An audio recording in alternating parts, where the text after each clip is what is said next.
안녕하십니까. 오늘은 로마서 10장 16절에서 18절의 말씀으로 믿음과 들음과 그리스도의 말씀 첫 번째라는 제목으로 하나님의 말씀을 나누고자 합니다. 본 말씀은 그러나 그들이 다 복음을 순종하지 아니하였도다. 이사야가 이르되 주여 우리가 전한 것을 누가 믿었나이까 하였으니 그러므로 믿음은 들음에서 나며 들음은 그리스도의 말씀으로 말미암았느니라. 그러나 내가 말하노니 그들이 듣지 아니하였느냐? 그렇지 아니하니 그 소리가 온 땅에 퍼졌고 그 말씀이 땅끝까지 이르렀도다 하였느니라.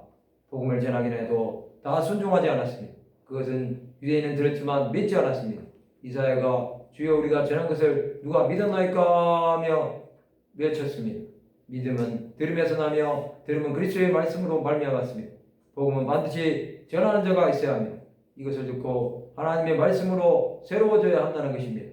하나님의 말씀은 땅끝까지 전파된 것입니다. 복음의 확장은 이처럼 온천하에 이른 것입니다. 이방인들은 하나님의 말씀을 듣고 주 예수 앞으로 돌아온 것입니다. 당자에 비유해서 둘째 아들은 이방인입니다. 이방인들은 하나님의 구원과 상관이 없던 자들이었습니다. 그러나 그들은 주 예수의 구원의 복음을 듣고 먼저 믿은 것입니다. 예수께서는 먼저 된 자가 나중되고 나중된 자가 먼저 된다 말씀하셨습니다. 듣고 믿는 것은 하나님의 선택을 받았다는 것입니다.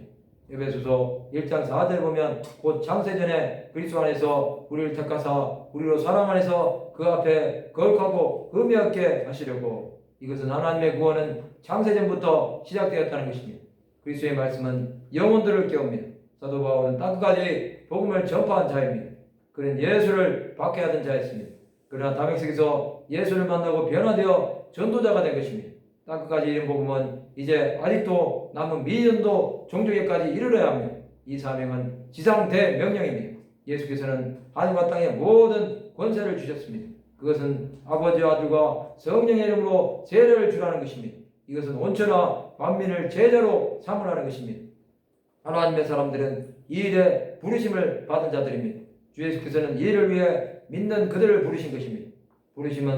부르심을 받은 자들은 자신에게 맡겨진 사명을 감당해야 합니다. 또 그것을 감당하다가 하나님의 부르심을 받더라도 끝까지 충성해야 합니다. 이것은 포기할 수 없는 사명입니다. 열두 사도들은 예수 그리스도를 위해 자신들의 생명까지 아까워하지 않았습니다. 주 예수께서는 지금도 하나님의 사람들을 부르십니다. 우리는 그 일에 부름을 받은 자들입니다. 성도 여러분, 그리스도의 말씀은 영원합니다. 하나님은 회전하는 그림자도 없으신 분입니다. 예수 그리스도의 제자된 자들은 그 사명을 위해 죽기까지 헌신한 자들이 되어야 합니다. 이것이 없이는 하나님 나라의 전파는 감당할 수 없는 것입니다. 땅끝까지 복음이 이를 때 주 예수 그리스도는 다시 오실 것입니다. 우리는 그것을 믿음의 눈으로 보고 달려가야 합니다. 말씀을 마치고자 합니다. 하나님의 말씀이 땅끝까지 이르는 데 쓰임받는 하나님의 백성들이 되시기를 주님의 이름으로 축원합니다.